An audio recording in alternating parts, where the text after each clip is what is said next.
Magnificent Spa-Francorchamps, a favourite for drivers and enthusiasts alike. And today, this ribbon of tarmac winding its way over the Ardennes Hills looks resplendent. The second chunk of the season starting in the southeastern corner of Belgium, close to the border with Luxembourg and Germany, a hop from France or the Netherlands, and an easy run from the UK as well. And we've got fans from all over Europe here today.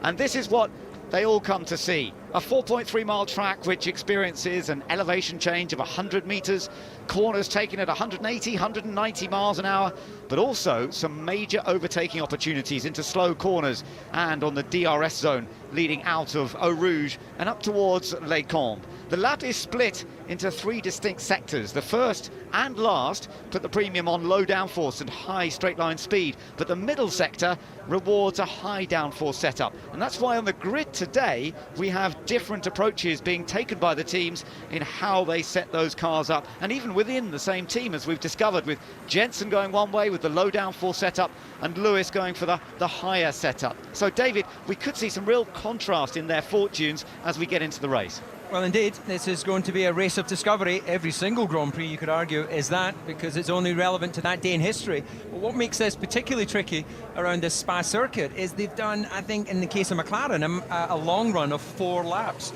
on Saturday, because it was a complete washout on Friday. So we are hearing that most of the top teams are suffering with some inside shoulder blistering on the front tyres, and they really don't know how far they can go.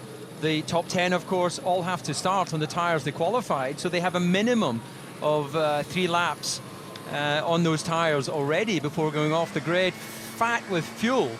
And as you say, the difference in wing setups between Lewis Hamilton that we just saw and his teammate Jenson Button. Jenson going for a low downforce setup, which will give him good speeds when he's not running in the DRS, and will make him struggle a little bit in the middle sector, which is where all of the turns are. And Lewis Hamilton going for a higher downforce setup, where it should, in effect, gain him lap time in that middle sector. So there's many other stories of contrasting setups between teammates across the grid, and we can get into that during the race. Sergio Perez then lining up in 4th place, his best ever grid slot, and a fantastic opportunity to score well for Sauber here today. But Kimi Räikkönen, with the penalty for Pastor Maldonado, Räikkönen lines up 3rd on the grid. That's his best qualifying position for Lotus, or his best grid position, I should say, because he has been boosted up to 3rd place. A real opportunity when you look at how hard he's challenged for victory on a couple of times this season from further back on the grid. But Kamui Kobayashi is right next door to Jenson Button on the front row of the grid. The Japanese drive, only the 2nd time a Japanese driver's been on the front row. Takuma Sato managed it back in 2004 when he was teammate to this man, Jenson Button. It's Jenson that's on pole position, though. His first pole here at the Spa circuit. So let's take a look at the grid. Button on pole, Kobayashi alongside him, Kimi Räikkönen starting in 3rd place for Lotus, and Perez in 4th. Then you've got championship leader Fernando Alonso starting 5th, Pastor Maldonado 6th, Lewis Hamilton down in 7th place, just behind Maldonado, then Romain Grosjean. Di Resta is 9th, Sebastian Vettel 10th, then it's Nico Hülkenberg in 11th, and Mark Webber with the penalty for a change of gearbox in 12th. Michael Schumacher struggling a bit in qualifying. He's 13th for his 300th Grand Prix. Felipe Massa 14th. Then the 2 Toro Rossos of Verne and Ricciardo. Senna is 17th. Had some problems with the car. Could move up today. Kovalainen is next, then Petrov. And Timo Glock is 20th in the Marussia. Pedro de la Rosa, 21st for HRT. Then Charles Pic for Marussia. Nico Rosberg long way back. Problems in qualifying and a gearbox change. Put him back in 23rd on the grid. And the grid is completed by Indian driver Naren Karthikeyan in his HRT. But that's the view looking down the long straight back down towards Radillon and Eau Rouge. Look at the fans up on the side of the road there. There have been a lot of incidents in some of the support races, and in fact there was a big incident in the Porsche Super Cup race just along that section of track. Let's hope for a good clean first lap here today. Well, indeed, and I love those images of the fans sitting up on the banking. There's no grandstands there, they're just using the natural topography that is given to them around the Spa circuit, and they've turned out in their tens of thousands. You know, you have to say that Formula One is in rude health. As we see, Kimi Räikkönen going through a bite point find procedure to bed in the clutch. As we were talking with Gary Anderson on the grid, the teams have had limited opportunity to get their clutch bite points set perfectly for the race start, and it is tricky here. As you see, Michael Schumacher obviously out of position, unable to choose, out of the top 10 I should say, unable to choose his tyres, gone for a brand new set of the option tyres. And we're also hearing just on Kimi Räikkönen that he's been getting a last-minute advice from his engineer on the radio telling him that the paddle below his gear change paddle is able to adjust the differential. So if he's suffering from understeer, he can pull that paddle. It will reduce the amount of diff locking in the middle of the corner and therefore enable the front end of the car to bite in. I only mention that because I'm a little bit surprised he's getting that information so late before the Grand Prix. Yeah, well, in the points, of course, Fernando Alonso is the championship leader by some 40 points from Webber and Vettel. And from Alonso's point of view, although he's qualified on the grid in 5th place, it's only Kimi Räikkönen of his close contenders who's ahead of him. Vettel's behind him, Hamilton's behind him, so is Mark Webber, who's his closest rival. So qualifying actually didn't go too badly for Ferrari, but it's Red Bull that lead the Constructors' Championship. They've got a little bit of a margin, but look how close behind it is. McLaren on 193, Lotus on 192, and just a few points behind Ferrari in 4th at 189, and Sauber 6th. But if they finished where they start, Sauber would become the 5th best constructor at this stage in the season. They would pass Mercedes if they were to finish where they are now, which is quite remarkable for the Swiss team. Now, Gary, you've been keeping an eye on the cars just as they left the grid. Oh, well, let's listen. Everybody on option tyres, apart from Hulkenberg in 11th and Rosberg in 23rd. Everybody else on option. So the hard tyre there for Hulkenberg, as we've heard, and for Rosberg starting at the back. Gary, so we've now got that announcement, if you like, the decision by the teams on which tyres to start on. Well, it's a pretty difficult decision because obviously the wet running, but I expect this to be a normal sort of 2-stop race. You could stretch it to a 1-stop, but those blisters on the front tyres, on the inner shoulder, you'll see them appear as a sort of rawness on that inner shoulder just above the white line that we're looking at there. The driver sees it first, so it gets him worried to begin with. But I'm also hearing that Red Bull are having a wear problem with the front tyre, the left front tyre, and they were actually trying to instigate it that everybody had to do a 3-stop for safety reasons. So, you know, this isn't all over yet because this is going to be the hottest, furthest that anybody's gone on dry weather tyres. Yeah, here at Spa, because we had so much rain on Friday and such a short session to run on Saturday morning. So little data to go on, and as we've known this year, it's very difficult to get the tyres operating at the correct temperatures. They have to run both types of tyre at some point during the race, and Jenson Button has to start on the softer compound tyre because that's what he qualified on. You're riding with Jenson as he heads up towards the line. The Belgian Grand Prix, not just here at Spa, but at Zolder and Nivelles over the years, but mainly at Spa, has been won 15 times by a British driver, including 4 in a row in the 1960s on the famous old road circuit here, which was totally daunting. I mean, this one's tough enough, but the old track was incredible. Jim Clark winning between 1962 and 1965. Last British winner to do it, though, was Lewis Hamilton in 2010. But there's now problems for Kamui Kobayashi. Is on the brakes. Yeah, brakes. He's got them nice and hot on the parade lap, and that might just be some burning on the carbon that's around the brake ducts. So he'll be hoping they can get this car started quickly as the last cars come up to the back of the grid. Yeah, a worry there for Sauber. They won't like the look of that, but hopefully it won't actually cause a problem. It can boil the brake fluid if you're sitting there for a long time with the brakes overheated. We're getting ready to go, though, for the Belgian Grand Prix. Lights out, away we go, and Pastor Maldonado shooting through. Was that a jump start? And Jenson Button does make a good start. A pole, Hamilton's contact. Oh, and he's hit the Lotus. Romain Grosjean over the top of Alonso. Alonso's out, Hamilton's out, Kobayashi's out. Real drama at the start of the race, and this has a massive impact in terms of the championship as well. This will be a safety car, Ben. I don't see how they'll be able to clear as many cars as that. And you see safety car is now deployed, so the race is neutralised. There'll be no one able to take the advantage of overtaking on the run-up to Radillon and up to turn 5. Jenson Button leads from Kimi Räikkönen, and look, the two Force Indias, and they can't believe it. Lewis Hamilton is out. We've seen accidents so many times at La Source, David, over the years. Fernando's still in the car. Romain Grosjean talking to Lewis Hamilton in the foreground of the shot. Championship leader Alonso still in the car at the moment. Doctor's there, of course, very quickly, because the doctor's car follows the grid. At the start, there is a car immediately behind the grid, and the paramedic in that car ready, and now Alonso is climbing slowly out of the car. Well, he had a car launched over the top of his chassis, and he taking some time there just to gather his thoughts. He looks like he's absolutely fine. Let's certainly hope that that's the case. but real drama at the start of this Grand Prix. And Lewis Hamilton went over to Romain Grosjean, looked like he was trying to apportion some blame. We'll need to see the full replay of that to actually see what caused the start of that incident. On board with Kimi Räikkönen. These guys just settled down now as the safety car has been called, but we have lost a number of cars, and Alonso's point streak comes to an end, one short of the record that he was lining up to beat of Michael Schumacher's of 24 points finishes in a row. And Alonso's luck has ended. He's had a great run this season so far, but the championship leader, it's all gone wrong for him. But Force India have come through it all with their two cars in third and fourth, and amazingly, Michael Schumacher is in fifth place. What is it about Schumacher in this Spa circuit? Well, his 300th Grand Prix, didn't qualify that well. Well, indeed. Well, the two Germans have moved up, and Hülkenberg and Michael Schumacher, as Lewis Hamilton walks back. Not quite sure why he's decided to take that one little memento of the first corner accident. It doesn't look like it's a particularly sexy part of the McLaren.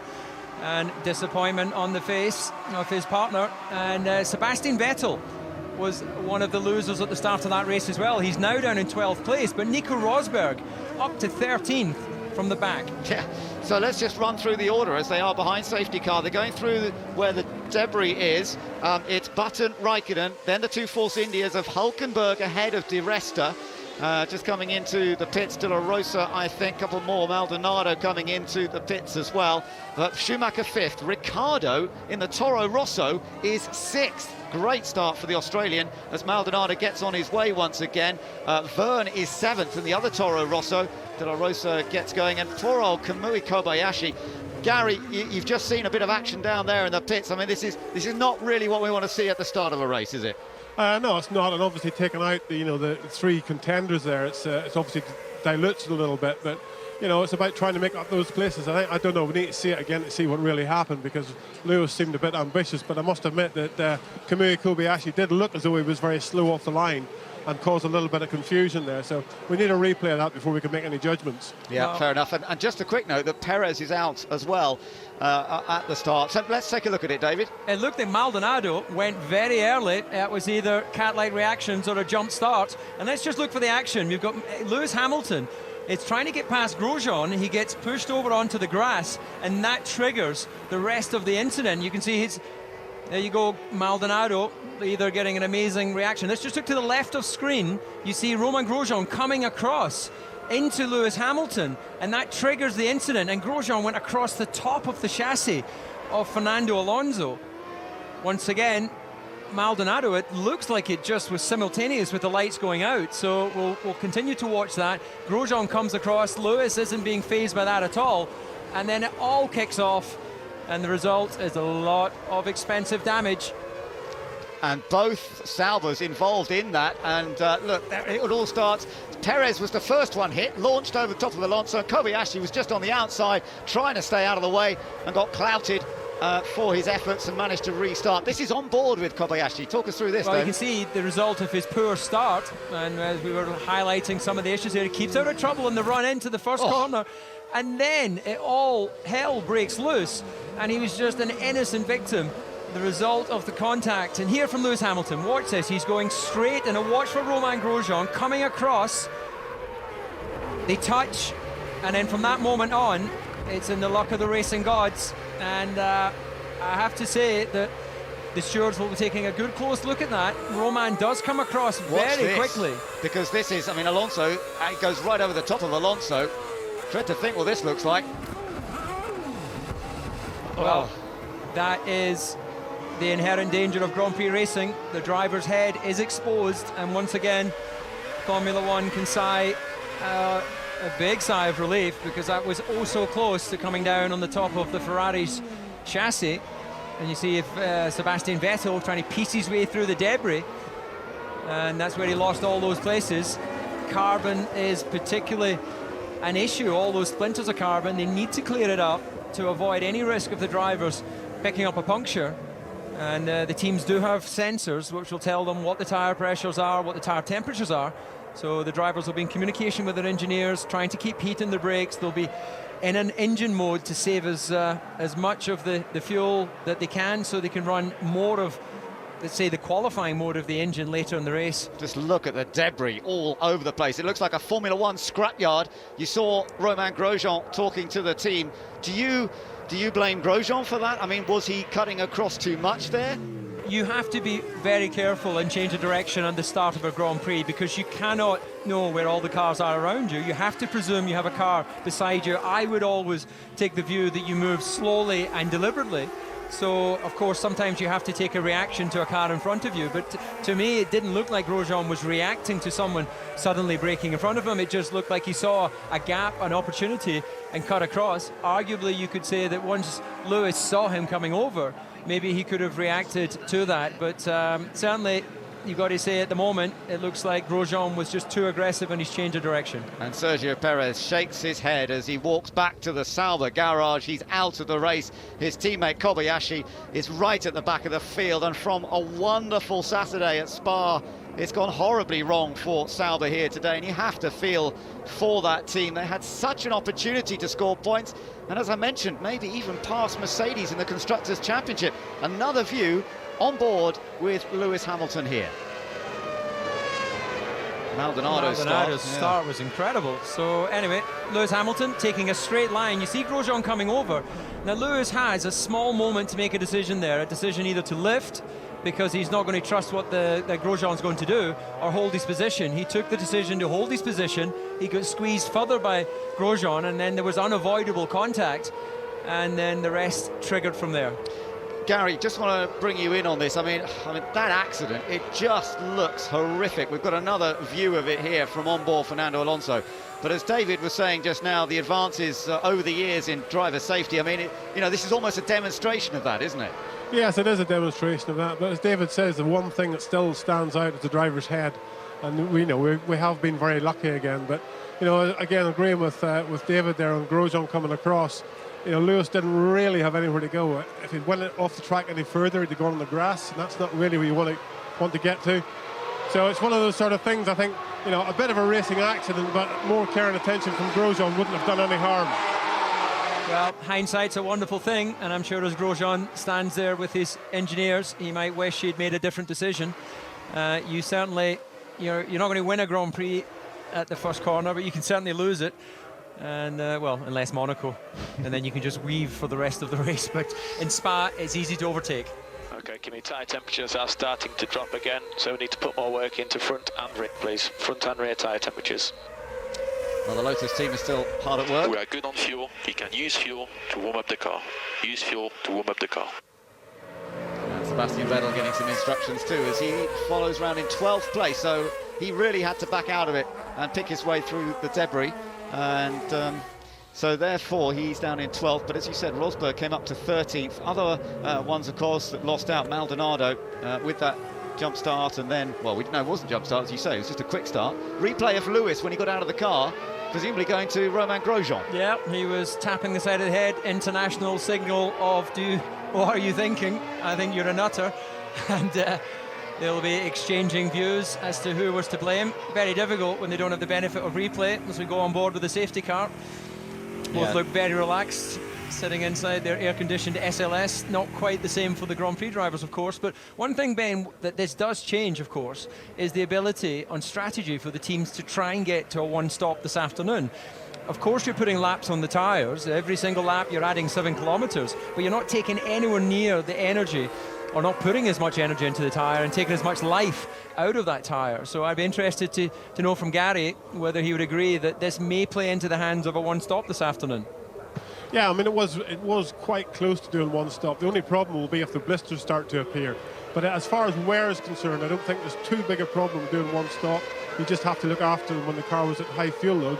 Obviously, with this going on now, you're using some of that fuel load up, and you're actually sort of, how would you call it, bedding the tyres in a little bit. I mean, they will be cooler, but the temperatures front and rear will be a lot more equal. What happens normally off the start line is the rear tyres get very hot, then the car understeers for a couple of laps until the front tyres come in. But this, I mean, this start here behind the safety car, when it does start again, will mean the tyres will all come up together. So the balance of the car will be a lot better immediately the racing does start. And it won't be long, Gary, because we've just had the signal that the safety car will be in this lap, and they're coming around the latter part. We hear that Lewis Hamilton won't be giving any interviews until after the race, but he is fine, he's okay. But we won't be hearing from him during the race, I think. It's his teammate, Jenson Button. We'll look out for his tweets, though. We will, indeed. It's Jenson Button who leads this race and getting ready to start. EJ, what have you got for us just before they start? Oh. Just a point about the unbelievable incident that just happened. It put Force India in a fantastic position, 3rd and 4th place. I'm just thinking that the strategy on the pit lane, they've got to now have a look at the situation and perhaps change the strategy between the two cars. Well, the start takes its place, and it's Button up front, and he's managed to make a good little bit of ground on Kimi Räikkönen there on that restart. Down to 3rd place, it's Hulkenberg, then Di Resta in 4th place. Sebastian Vettel now, he's on a chase. And Massa's gone wide, sorry Ben, at the top of Eau Rouge. That's allowed Vettel to come out of the slipstream early. No DRS, of course, at this point. Heading into the limiter, that allows Massa to then regain that position as they pass. What was that? That was Kovalainen in the Caterham, so maybe a missed opportunity for Vettel there. Yeah, well, they've got past the Caterham, but he didn't get through there. And then change for second. Hulkenberg has got past Kimi Räikkönen further up. So Nico Hulkenberg has got into 2nd place. Jenson Button leads, and we've got more damage on a car. And Williams, it's Maldonado. Yeah, it's Maldonado with no front wing. So it looks like he's run into somebody or something's happened on the approach to Les Combes. And Jenson Button has been gifted even more space now. I don't know what happened to Kimi Räikkönen up at the top of the hill, but Nico Hulkenberg, the young German racer, has moved up into 2nd place. His teammate Paul Di Resta is still behind Räikkönen. There's Rosberg charging his way through the order as well. Started right at the back of the field, but great opportunities now for Mercedes to score points here today. But look at Jenson Button. He is running away at the moment. Only the 1st lap after the restart, but it's looking good for him. Räikkönen down to 3rd place, Di Resta in 4th, Michael Schumacher in 5th, and then Daniel Ricciardo still trying to valiantly hold on in the Toro Rosso just behind. Well, great images of them coming through Blanchimont, smoke coming off the underside of the Force India. That's the plank with all that extra fuel, 150 kilos of fuel. And then we're getting the information there, car involving Pastor Maldonado under investigation. It took a while to come. But as you see the getaway there, Maldonado decided, right, I'm ready to go. Charlie Whiting shaking his head in disbelief.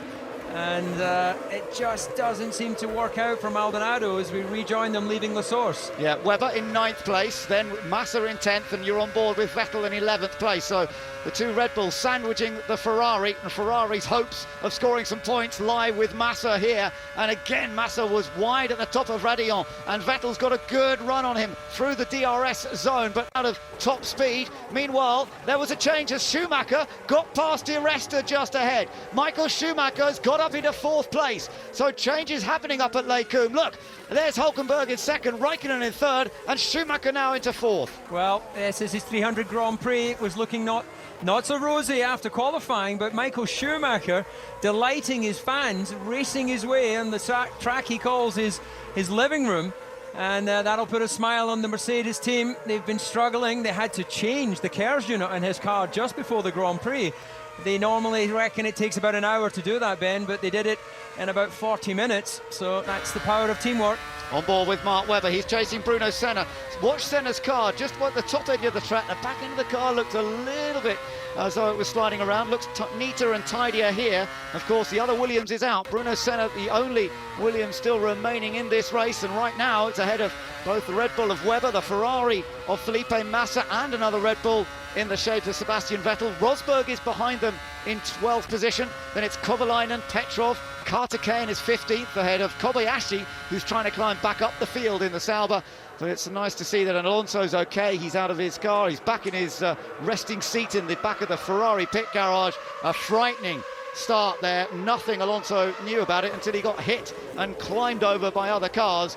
But he is safe, that's the main thing. And as they come around to complete the lap, Jenson Button has a 3.6 second lead over Hulkenberg. Yes, DRS is enabled now, so Vettel's last chance, of course, when he was trying to overtake was without the DRS. Now it is enabled. It only gets enabled after the first lap or two of race running. Massa there, still chased by Sebastian Vettel, and I wonder whether Vettel's going to have an opportunity. Jenson Button, though, with a good, comfortable lead, and Hulkenberg, interesting, is on the harder compound tyre in second place than all of those around him. Rosberg's the only other one on the harder compound tyre, and he's down in 12th position at the moment. Well, we're not expecting to be too much of a difference in lap time between the option and the prime tyre, but crucially, of course, as we see the replay of Michael Schumacher, dummies to the right, then goes round the outside on the brakes into turn 5, hasn't lost any of his racing instincts, as we get a replay there of one of the Caterhams. Kovalainen losing it on entry to the chicane, drops 3 places and rejoins behind an HRT. That'll be massively frustrating for him. Yeah, and passed by his teammate as well, Petrov. So Petrov up to 13th place, Kobayashi now 14th.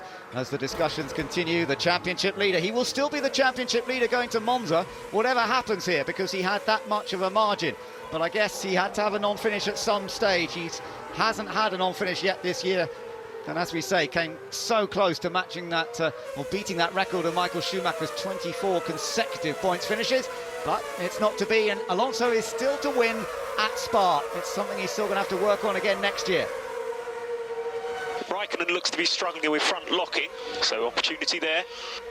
Here comes Vettel. Vettel yeah. getting up the inside of Massa. Oh, and he's done it. So Sebastian Vettel, not needing DRS, he does it under braking and gets past the Ferrari. At this stage of the Grand Prix, they'll be having a lift through Blanchimont with all that weight of fuel on board. Massa was just having clearly a bigger lift. We had Vettel getting wide on the exit of Blanchimont and then using that extra momentum to get down the inside on the brakes. Meanwhile, Webber is getting close to the back of Senna. Kobayashi is back in once again. Oh dear, I don't know whether this is the result of damage. Here comes Webber now on Senna. He moves to the outside as they come up towards Lake Combe. He's in the limiter. And look at that, there's the effect. When you run into the limiter, of course you lose acceleration, and the gearing on this Red Bull at the moment, it looks like they're just too short. Yeah, so just hitting the rev limiter as he comes up to the top of the hill, the fastest section, and that just denies him the opportunity to get past. So Senna holds on to 8th place. Well, we saw that in qualifying. The Red Bulls were the fastest cars at the top of Eau Rouge, topping the times there, and then by the time they got to the end of that long straight, the Kemmel straight up to turn 5, they had dropped about 15 kilometers an hour to other cars. So we thought that they'd set the gearing. As we see Webber's getting a run on Senna on the exit of Blanchimont. Yeah, Pouillon, excuse me, tries to go to the outside. Senna's having none of that. It's a difficult place to overtake at the best of times, and these cars big slide there for Mark Webber, and of course he's being caught all the time by teammate Sebastian Vettel, so he really wants to get past that Williams as fast as he can. Massa is still not far behind Sebastian Vettel, so this is the tussle for 8th, and the Toro Rossos of Daniel Ricciardo and Jean-Eric Vergne still ahead of them, which is remarkable. The 2 Toro Rossos qualifying down in the teens, but staying ahead at the moment. Here comes Webber. He's having a look down towards the chicane, but Senna just controlling the pace. Did a good job of that in Hungary as well, if you remember, just before the break, and it's not proving easy at this stage for Webber to get past. Jenson Button continues to lead. He's got a 5.2 second lead in the McLaren. Nico Hulkenberg second for Force India. Raikkonen is third in the Lotus. Schumacher fourth. Di Resta fifth. Then the 2 Toro Rossos. Then Senna in 8th. Webber in 9th. Vettel in 10th place. And Gary, it's a very close contest between this little group at the moment. Yeah, it is a very close contest. I mean, obviously, for Button, he's the lucky one. He's got himself out there, out of the DRS zone. But it's a great drive here from Hulkenberg and the rest really to be up there. Michael Schumacher coming up through as well. Oh, we might have a little bit more pressure though for Paul Di Resta. Paul Di Resta, yeah, that's the Ricciardo in the Toro Rosso trying to get past him. So that's a bit of a surprise. Well, what it's telling us is that Hulkenberg on the harder of those tyres seems to have found pace and balance that Paul Di Resta on the option tyres in that Force India is struggling with. So is this giving us an early indication that the hard tyre is the race tyre of choice? All of the top 10, of course, had to start on the option tyres. We see Mark Webber still trying to find a way past Bruno Senna, every time he runs off the racing line showing his nose, of course you're picking up little bits of dust and debris on your tyres. If there's a gap, go for it. It's hard to progress if everyone is a DRS. Understood. Yeah. That's clear message. If there's a gap, go for it. Sebastian Vettel saying, if you want to pit me now, as long as you can put me in some clean air. So that indicates 2 stops for Red Bull at least. Yeah, well, we've got to lap 8 and no one has come in for a scheduled stop as yet. We've had people coming in, but it's for problems, not because they're trying to race for results here at the moment. Still Jenson Button. We'll look out for Vettel on Webber down into the chicane. He's got the momentum.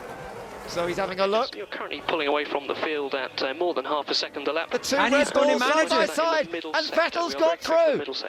Vettel's got through, he's got past Mark Webber, and that's a crucial move for Sebastian Vettel. Well, great driving from both teammates. We know that they had an incident a few years ago, but Sebastian positioned his car on the outside.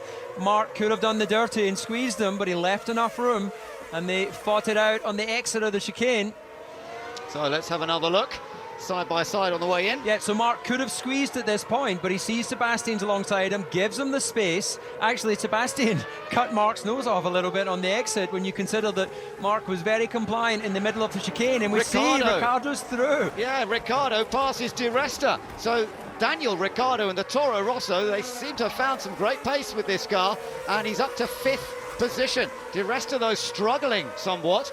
Chased now by Jean-Eric Vergne in the other Toro Rosso. Vergne still in his first season of Formula One, and he'll be delighted to be up there in the points at this early stage of the race. Still a long, long way to go, of course. Bruno Senna still holding on to 8th place. But now, instead of being chased by Webber, he's chased by Sebastian Vettel. Then Webber, followed by Massa, and then Nico Rosberg, who's a little bit behind, just a couple of seconds off this group currently. Petrov is 13th, then Kartikeyan is still 14th, ahead of Kovalainen, De La Rosa, Pique, Glock and Kobayashi. And just to remind you, we've lost a lot of cars from this race already. Maldonado, Perez, Alonso, Hamilton and Grosjean as a result of a first corner accident. Well, interestingly, just picking up on what I was saying about the Force Indias running on the different tyres, Hulkenberg seems to be getting the harder tyre, the prime time tyre to work. But if I look at Michael Schumacher and Nico Rosberg, as we're seeing Sebastian Vettel getting right underneath the gearbox of Bruno Senna. Now, will he have the opportunity going wide again onto the artificial grass? Will he go on the inside? Senna's good on the brakes. We saw that with Mark Webber. And not this lap and not that corner. And we see a pitter there. Who was that up front? It's one of the Force Indias. I think it's Di Resta. Di Resta's bailed out on those softer tyres than the option tyre. So he'll be coming in and putting a set of the hards on, I'm sure. So, Paul Di Resta, let's see, the sidewall on the tyre will tell us the story. If it's the silver writing, it is the harder tyre, and it is. So he does indeed go for the tyre that's been working well for Hulkenberg. Hulkenberg is still running in 2nd place in this race, 6.3 seconds behind Jenson Button. Senna now under pressure, though, from Sebastian Vettel. Here comes the world champion, making a move, or trying to, on Bruno Senna, but he just cannot do it. He's in the rev limiter. That's the problem when you have the DRS open. They obviously geared it like that for running, hopefully in clean air, not having to race. But of course, if you are racing, and I think there's been a change of position up front, Schumacher's got in front of Raikkonen. He has, so Michael Schumacher is now in 3rd place. Kimi Raikkonen really struggling. Not what we expected. We thought the Lotus would be shining in the sun here at Spa because it's so good in the warmer conditions.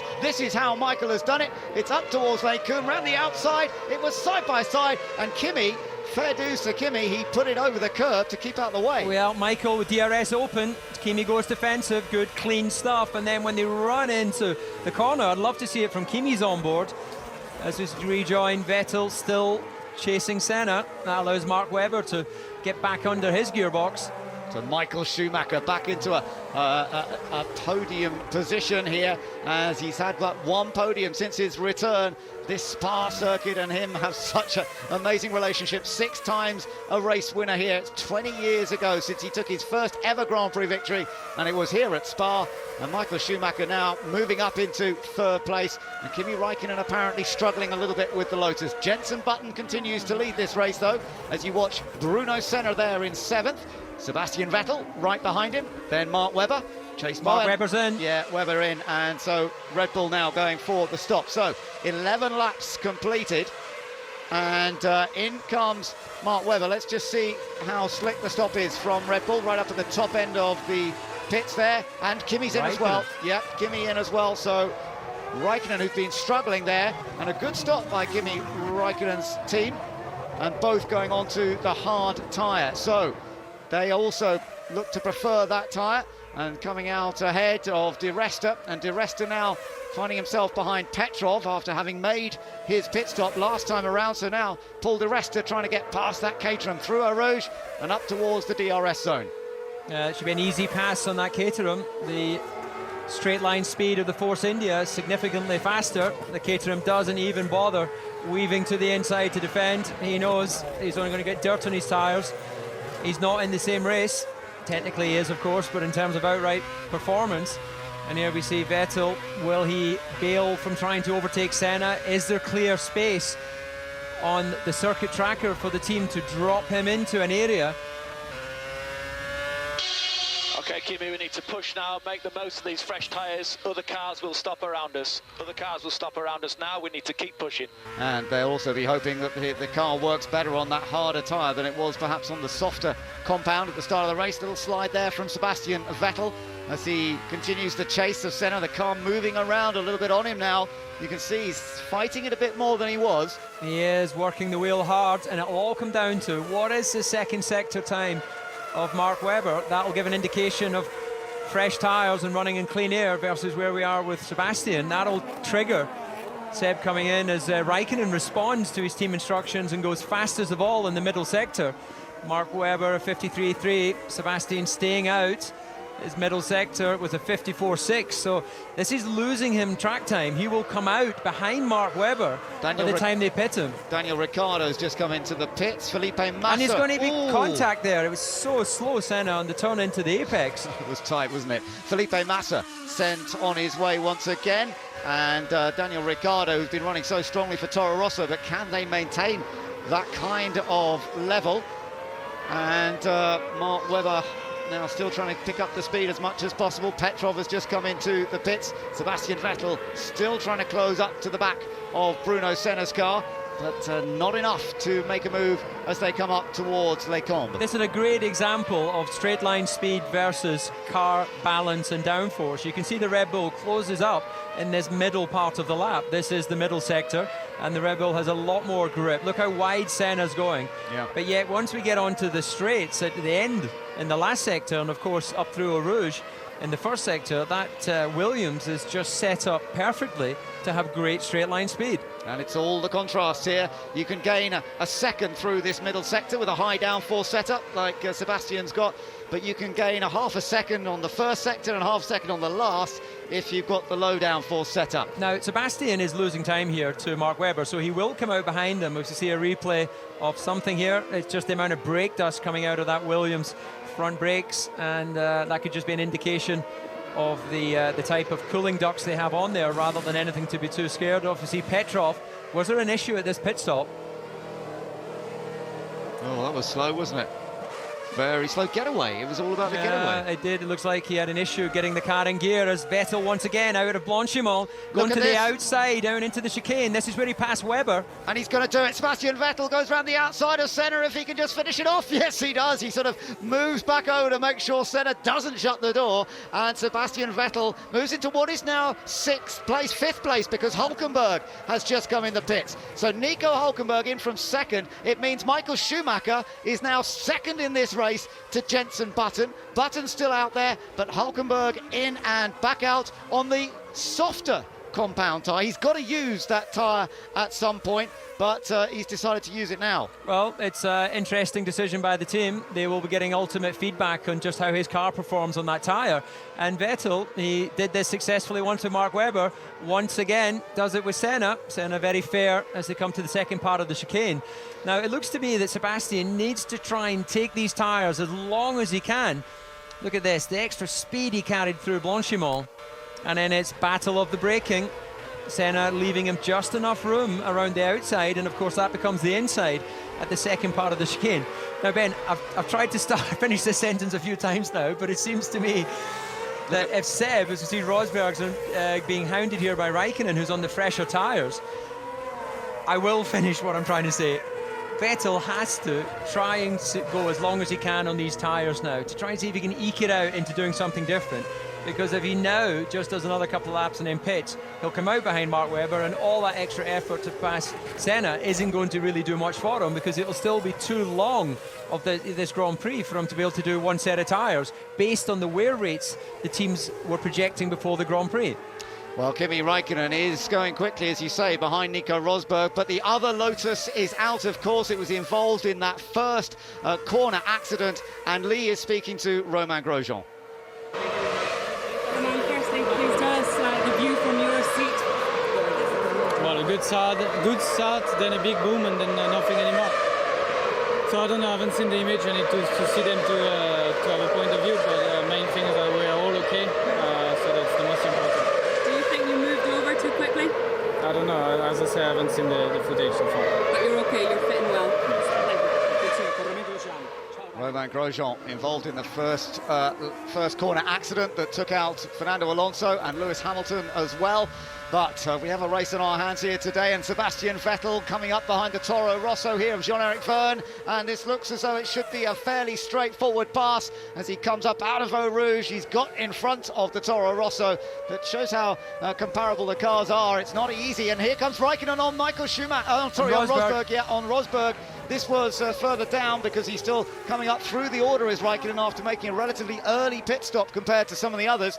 Looks as though he's certainly on a two-stop, as is Hulkenberg, but Button and Michael Schumacher, perhaps they're going to try and do it on the one-stop. Rosberg versus Hulkenberg there, and Rosberg really fighting to hold that position, and this is important because Hulkenberg was going so well earlier on. He's been into the pits, but Rosberg hasn't and has come from the very back.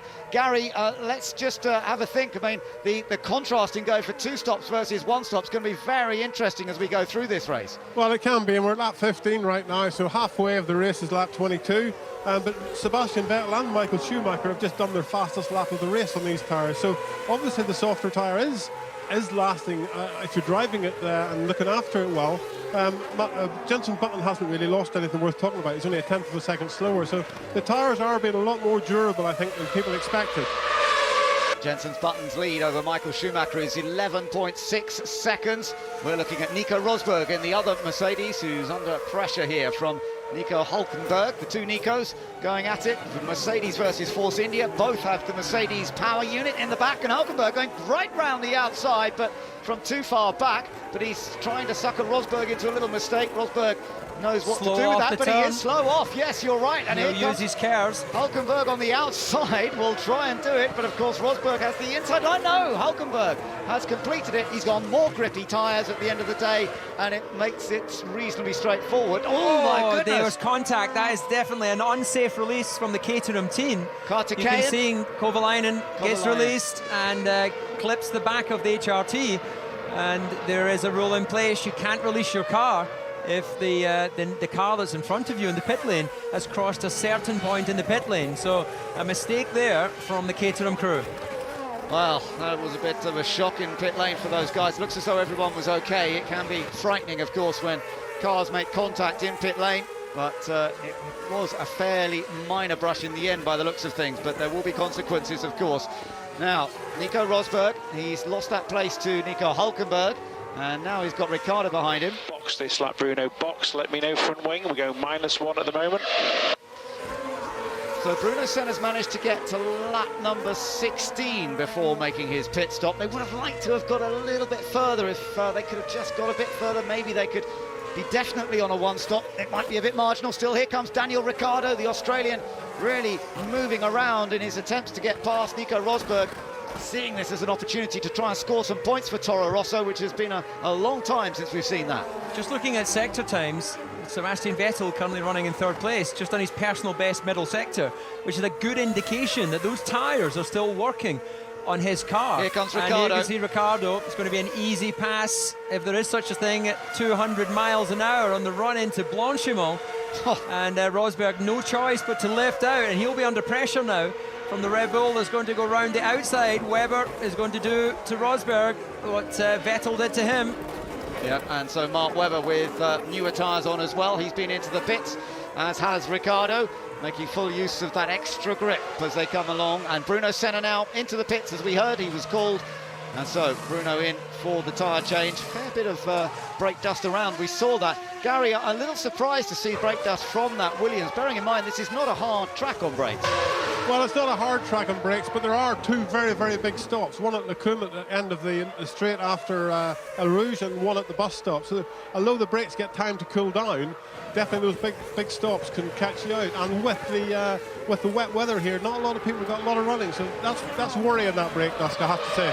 Webber passes Ricciardo, straightforward pass for Mark Webber there in the Red Bull versus the Toro Rosso, the sister team. But Mark Webber up into 7th place as a result of that. Behind you can see Felipe Massa now trying to pass Nico Rosberg, and behind them Paul Di Resta's running in 11th place. You're on board with Massa, he is in 10th position. Ferrari hopes are with Massa, with Alonso going out at the first corner, Lewis Hamilton going out at the first corner. So two major championship contenders playing no further part. Okay, Jensen, that's good. Keep pushing. We are still on for target +1. It all sounds very calm and cool at McLaren as Jenson Button has a 12.9 second lead. But Felipe Massa now has to try and get past the Mercedes of Nico Rosberg for 9th position. Behind them, as I mentioned, it's Di Resta, then Jean-Eric Vergne. Kobayashi in the Sauber is still running, but we did lose the other Sauber of Sergio Perez at the start. Then we've got Charles Pic running in 14th place, doing a good job. He's ahead of Petrov and Glock.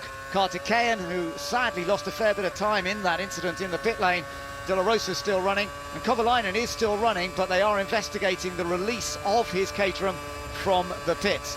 And Senna, after his pit stop, being told to bring those tyres nice and easy because they are going to be going to the end. So Senna will have a massively long distance to do. Well, I think Button may be in the same situation. They're saying target +1, that means 1 extra lap on what they were projecting. And his consistency has been incredible. Here comes Massa, David Massa on Rosberg. He's got the line. Rosberg didn't even really fight that. Well, Rosberg's on old tyres. Frankly, there's no point because he would only have cost them both time on the run down to Eau Rouge. But just to finish, I think that Button's going to try and do a one stop this afternoon, and his lap time consistency, every lap under green flag running has been within 0.7 of a second, which around a 7-kilometre track is incredible. Yeah, he's doing a stunning job, is Jensen, at the moment. He's 13.9 seconds ahead of Michael Schumacher. Schumacher hasn't stopped either, so just here watching Rosberg, and still, let's listen in here. We need around another 8 laps on this set of tyres, and the pace looks good. Another 8 laps for Hulkenberg on that set of tyres, and he's on a 2-stop strategy, and then he'll be coming back into the pits for a second stop. But it does look as though Button and Schumacher and Vettel are looking at a 1-stop race here. Senna, as we know, trying to do it from now on in, so it's a long way to go for him. Well, Button has a bit of choice because he has that 14-second gap to Michael Schumacher, but Vettel, it's cost you around 15 seconds in track time if you pit, and that would pop Vettel out just in behind Ricciardo, who has pitted, and so he has to stay out. You get the replay here of Rosberg and Massa. Rosberg leaves the door wide open. Massa pops his fresher tired car down the inside, and straightforward pass that would have cost no time really for either driver. Now Rosberg here is in 8th place, and then we've got Hulkenberg chasing, or in fact Hulkenberg is running in 5th place. We're watching Di Resta here at the moment. He's in 10th, and behind him is Jean-Eric Vergne. And then we've still got Senna in 12th position. Well, just had a little bit of funny radio banter we're picking up in the background here. Kobayashi down in 13th place. Engineer asks him, Kamui, are you saving the tyres? And Kamui answers no. And then the engineer asks him, can you go quicker? And Kamui says, no.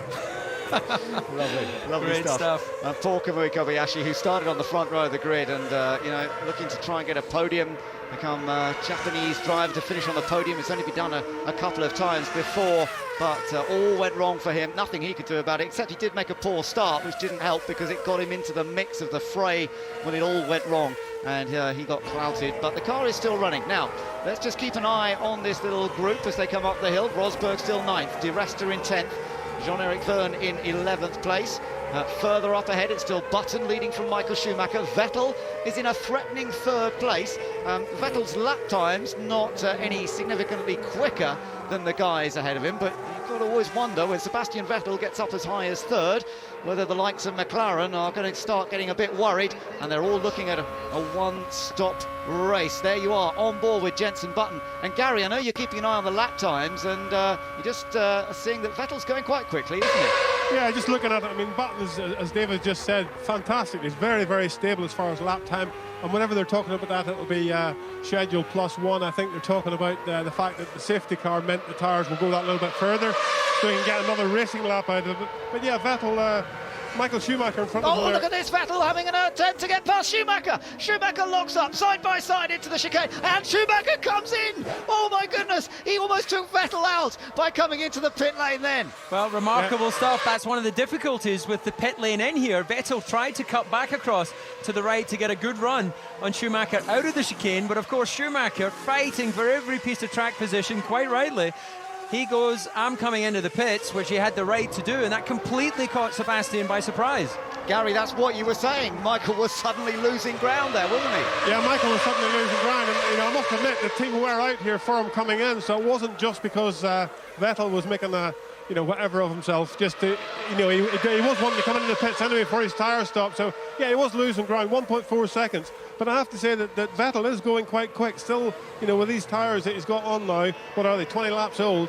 He's still doing a very good job on that tyre. Yeah, so Vettel is still a threat, and remember, he's well up in the championship of the contenders. He's best placed at the moment. Rosberg chased here by Di Resta, then Jean-Eric Vergne, and then Senna behind, I think it is, as they come up towards Les Combes, and Rosberg fighting his way here. He still hasn't made a pit stop, remember, and he's come from the back of the field, so it's really tough for him to race against people who have got much fresher tyres on. Right, doing a good job. He's quick where he needs to be, which is at the top of Eau Rouge. He was opening a gap, and that allows him to be the man who takes the mantle from Jarno Trulli of being the Trulli train. Now, look at this. We've got Schumacher, the door's open, but he leaves enough room for Sebastian, and then decides, well, I'm coming into the pits. And you see Vettel gets completely caught out by that and has his own little moment all to himself. And, well, great stuff. Jenson Button's coming in for a pit stop. We know that because there's only one McLaren in this race, and the boys out there ready for him, and they've got to lap 20. And that surely was a target, to get to just under half distance on a full tank of fuel initially. And there go the harder compound tyres. He's done a really brilliant first stint here, has Jenson Button, and now he's just got to keep it all under control. Beautiful pit stop, 2.6 seconds. Those pit stop dramas that we saw in the beginning of the year from McLaren seem to be behind them, certainly on this occasion, and that was a great stop. Well, it brings him out still in front, I believe, of Sebastian Vettel, the man who was running in second place, and so that gives him effectively. Rosberg's in. Rosberg coming in at last. He's given up on those tyres. That was a good effort from him, and I think that pit stop equals the record stop for a tyre change, 2.6 seconds, incredible.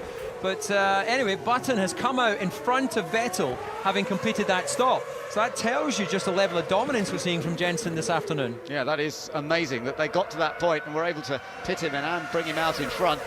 Meanwhile, now that Rosberg's disappeared into the pits, he's still got Paul Di Resta versus Jean-Eric Vergne, Force India versus Toro Rosso, and tucked in behind them is Bruno Senna in the Williams, the only remaining Williams after we lost Maldonado, and through goes Jean-Eric Vergne. He gets past the Force India, and Senna thinking about following him but doesn't. So the young Frenchman, who scored points in the second round of the championship in Malaysia but has been out of luck since then, and Toro Rosso has struggled for pace. There is an opportunity for them today to score points, but it ain't going to be easy. And Force India, well, they will be disappointed that they can't fend off the Toro Rosso at this stage of the race.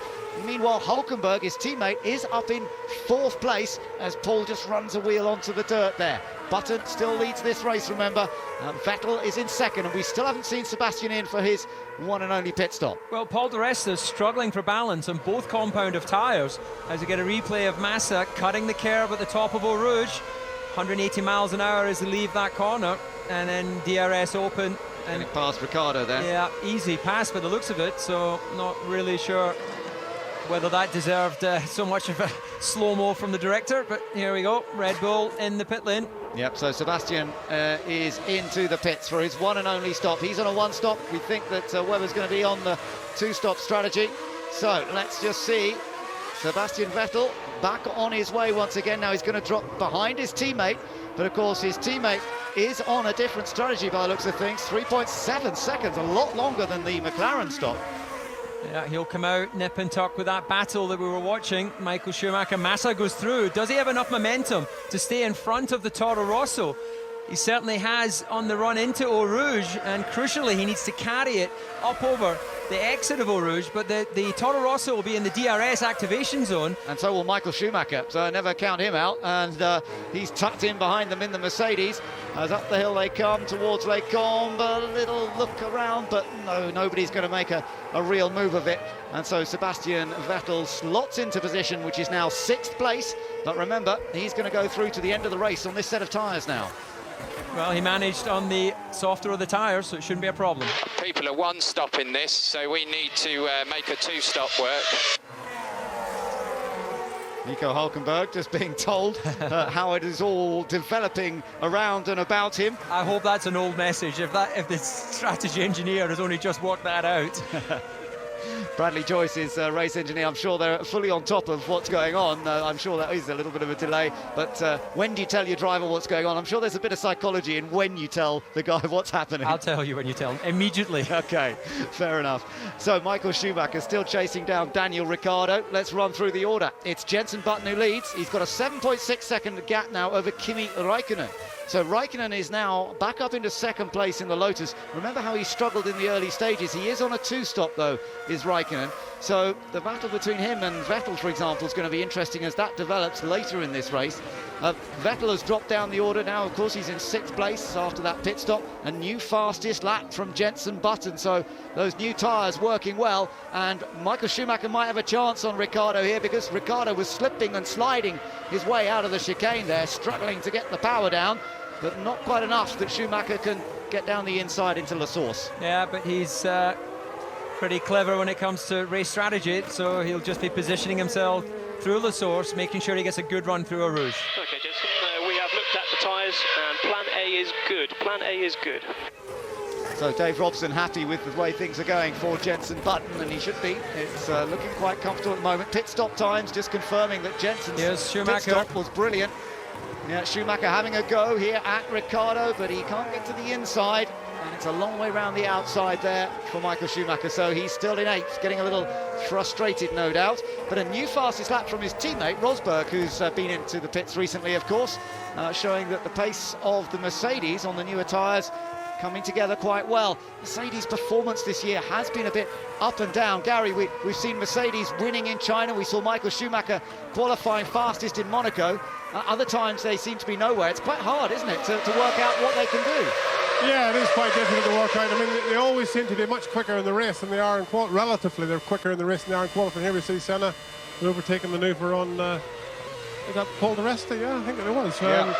So really, you know, that was pretty easy with the DRS open, and as you say, Paul's got a bit of a problem all day really. He hasn't been quick from the beginning.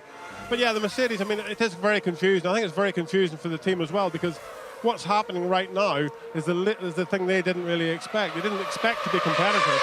Obviously, they've had a little bit of a benefit from a few guys going out, but still, you know, they are running good lap times. I think there was a little bit of contact there when we saw... Well, just take a look at this first. Vettel just trying to go around the outside and get the place and getting past Felipe Massa.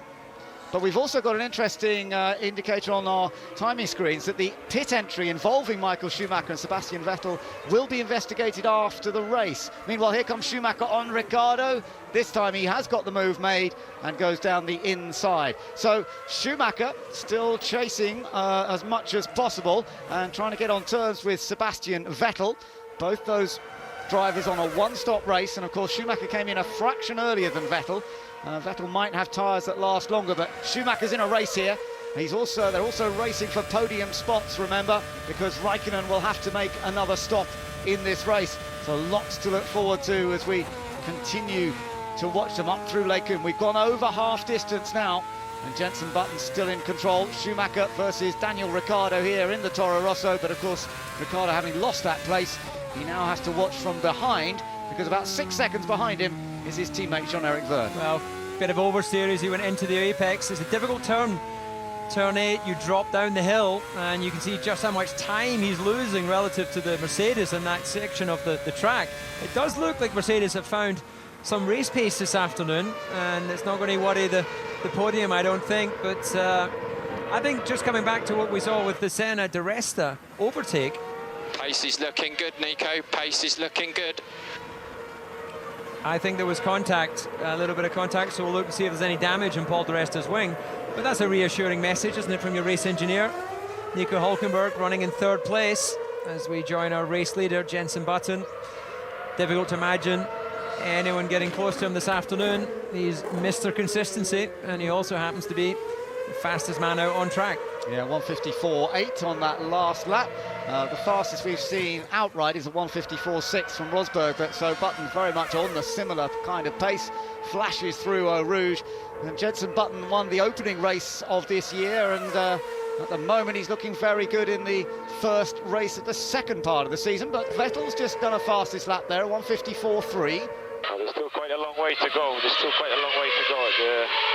The lap times are still competitive. Lap times are still competitive. Felipe Massa currently in 6th position. He's ahead of Michael Schumacher, but a little behind Sebastian Vettel now, as Jenson Button has a rather lonely time of it in front. He's got a 10-second advantage over Kimi Räikkönen, and Kamui Kobayashi into the pits once again. Had to make an extra pit stop earlier today because of damage on the car after being involved in that first corner accident. Just to see how he gets away. Yeah, everything looks good on the car. He goes away, but there's no chance that Sauber are going to get anything like what they must have wished for when we went into today, with cars starting 2nd and 4th on the grid, ending up with Perez out of the race at the first corner along with Alonso and Hamilton, and then Kobayashi getting involved in that incident as well and dropping right down the order. He's currently outside the points. Well, just looking on board there with Mark Webber, he lost a second to his teammate on the previous lap, and Vettel was only 3 seconds behind him, so they're battling over 4th and 5th place, and Vettel looking like he's got good enough pace. We saw he already managed to pass Mark once in this Grand Prix. We should just see him in the background, his middle sector on that particular lap, again half a second faster than Mark Webber, so anytime soon he'll be on the back of that Red Bull. Jenson Button there in the background. We will see Kimi Räikkönen. He's some 10 seconds behind, but Hülkenberg hanging in there, and Räikkönen and Hülkenberg will both have to make another pit stop. Then they're chased by Webber, and he's going to have to make another pit stop, but behind them, Vettel, who's on the one-stop race, so real opportunity for Vettel, if he's relatively close to all these guys, to simply jump to 2nd place after they have made their second pit stops. Gary, you were just telling me, I was talking about Kobayashi. He's actually, you could see from your vantage point, there is actually some damage on that Sauber, isn't there? Yeah, there's quite a lot of bits missing. All the right-hand side sort of aero devices that mount on the front of the side pod are all gone. And, you know, that can equate to sort of half a second plus lap time very, very quickly. So he's definitely driving that damage limitation at the moment, I think you might call it. Oh, it's such a shame for Sauber when they started the day so well with the 2 cars up there on the grid. But that's the way it is. Fernando Alonso will be feeling pretty disappointed too. So Räikkönen 5 seconds ahead of you, and Hülkenberg, we expect them both to pit again. Button leading by a long way, I think, is on 1 stop. So Mark Webber being told what's going on here, and continuing on his way. He's currently in that 4th position, but charging along through the mid-section. I mentioned that Sauber, of course, they all went wrong at that first corner. We can now hear from Sergio Perez talking to Lee. Sergio, just first of all, tell us, are you okay? Yeah, all okay. Okay, and just tell us about the accident from your seat. From what did you see? Well, I think we paid the mistakes from other driver, and it's a bit shame for myself, for the team, and looking forward for the next one. Well, I suppose there's not much more he can say, but he must be gutted. But Perez will come back fighting, I'm sure. Now, what are we watching here, David? Well, we're seeing Sebastian Vettel has taken a second out of Mark Webber on the first 2 sectors alone, and you can see there's your gap. You don't really need a stopwatch to see that we've got Mark has to get a hurry up on Hülkenberg, otherwise he's going to have to be defending in the next lap or so for Sebastian Vettel. And you have to say that Vettel has a real shot at the podium, and you know, Räikkönen is only 4 seconds in front of Hülkenberg, so he has to pay attention. Okay, Kimi, save 10% KERS each lap. So he's being asked to save an amount of KERS each lap. What would bring that along, do you think? You could look at it the other way, which is deploy only 90% of what you've stored, and that could be due to heat. I think we should call in our resident technical expert to explain what that might be, as we see Paul Di Resta leaving the pit. Yeah, that would be heat, really. The charging system is what generates the heat into the system. So if you're using 100% of it, it has to recharge 100%. So obviously that generates more heat, and obviously if they have a little problem, the best way is to use less, then it has to charge less, and just keeps the system under control for 2 or 3 laps, and then maybe they can start using it again. One thing that's for sure, it's not good news for a driver, because you want to be able to use all of the stored energy. It has an effect on the way the car is balanced through the braking zone, and if you're going to have that effect, you want to make sure you've got the maximum release when you push the button. Okay, Jensen, you're managing the tyres well. This strategy will work, and you're still pulling away from Raikkonen. This pace is good. All well and good up front for Jensen Button. He's got a little bit of traffic to deal with over the next lap or so, but hopefully that won't cause him too many problems. Just coming up across the line, Timo Glock is up there just ahead of him, and also Kovalainen, I believe, in the Caterham. Those two having their own little dice after Kovalainen's problems in the pits earlier. Right, I think that Sebastian's going to be right under the gearbox of Mark Webber as they come across the line, and that's if he hasn't. And then we're going to see who's coming in. It's Hulkenberg is pitted. Well, he's been fouled in by Webber. Yeah, so those two going for their second pit stops that we knew they had to make at some point, and it's come on lap number 28. So they'll have good tyres all the way to the end now. Hulkenberg gets on his way, Massa in at the same time. Interestingly, all the teams, those front-running teams, stopping at the same time. 3.2 second stop from Red Bull, 3.7 second stop from Force India, but they still managed to get Hulkenberg out ahead of Webber. Hulkenberg gets out just in front of Ricciardo, so that keeps him ahead of Verne and Senna and Rosberg, but Mark Webber behind the Toro Rosso as they emerge from the pit lane and climb the hill once again. So, 2 stopped cars, they're on tyres that should last all the distance, whereas perhaps those guys on a 1-stop might just be struggling towards the end of the race. Well, that will be the case if they can make it last, but Vettel well over a second faster than Kimi Raikkonen, who's only 5.6 seconds ahead of him. So very quickly we're going to see a battle between the Lotus Renault and the Red Bull Renault. Vettel looking like he could be on target for second if he can make these tyres last. Yes, Vettel is definitely in good shape for a solid podium finish here, no doubt about that. Senna versus Massa, that's for 9th place. We've seen them battling over the course of the year on a few occasions. And let's just take a look. We're just taking a look at that now.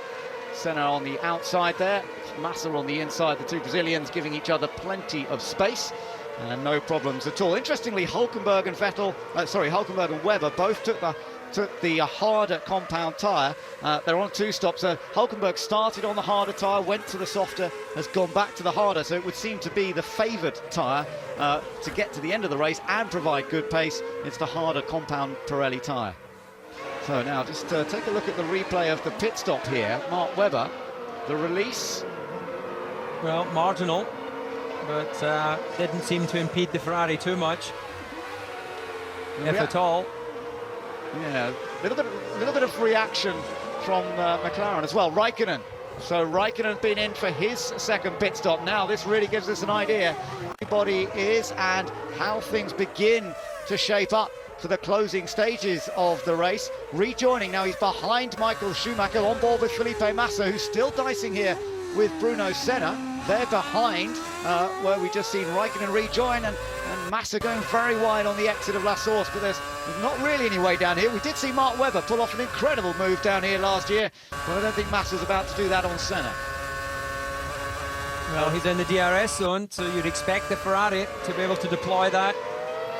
And will Senna even bother going defensive? Doesn't look like it. That Williams has been showing good straight line speed even without it, but in this case Massa down the inside retakes the position, and while that battle's going on, just after the next round of pit stops, Raikkonen's come out behind Michael Schumacher, and so he'll need to deploy some speed from those fresher tyres and hunt down the 7-time world champion. Yeah, so Raikkonen's got to do the hunting, as you say, just taking a look at that move once again of Massa. and Raikkonen on a fresher set of tyres is also got to go chasing after Sebastian Vettel if he's going to have a chance of getting second here. This was a straightforward pass for Felipe Massa, the DRS giving him that little bit of extra speed and position as he went up to the Les Combes.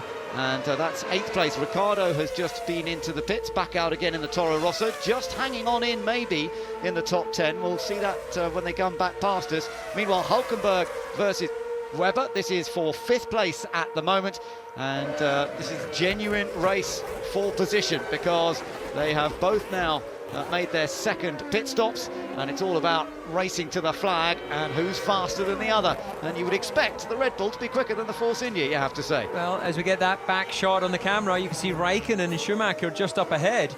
So it's not only the battle for 5th, but in Mark's case and Nico's case, they can see who they're racing for 3rd and 4th place. Yep, so a chance perhaps for a podium. Let's wait and see as into the pits comes Jean-Eric Vergne, the other Toro Rosso. Ricciardo back out, he's now in 11th place, but Vergne coming in will promote Ricciardo back up into 10th. Narain Kartikeyan and Heikki Kovalainen still having a little bit of a tussle there. Michael Schumacher and Kimi Raikkonen, and Raikkonen right on that tail now. Unsafe release incident involving Mark Webber under investigation. That was what we were looking at a moment ago when Felipe Massa came in. Gary, did you get a view of that at all? Yeah, I did. Obviously, it was a little bit close, but there was no real damage done. But they have Red Bull have a new lollipop guy here. Normally, it's Darren, the chief mechanic, that does it, but he's got meningitis, so he's been staying back at the factory. So it's a new guy here this weekend. So maybe a little bit of an error there. Well, we'll see whether there's going to be any penalty applied. Yeah, Gary, can you just explain what is the distance that the teams are given a marker in the pit lane? Do you know what that figure is? I don't know the actual distance, but there is a board hung out on the pit wall side, on the what they call the Pratt perch side, with the team name on it. And if the car is within that, you have to hold your car if the car is within that board. So there is a good marker for everyone to see. It's not as though you have to guess anymore. Yeah. So really, you shouldn't have done that. But I mean, they can look at it later and see. Yeah. Why do they call it the Pratt perch?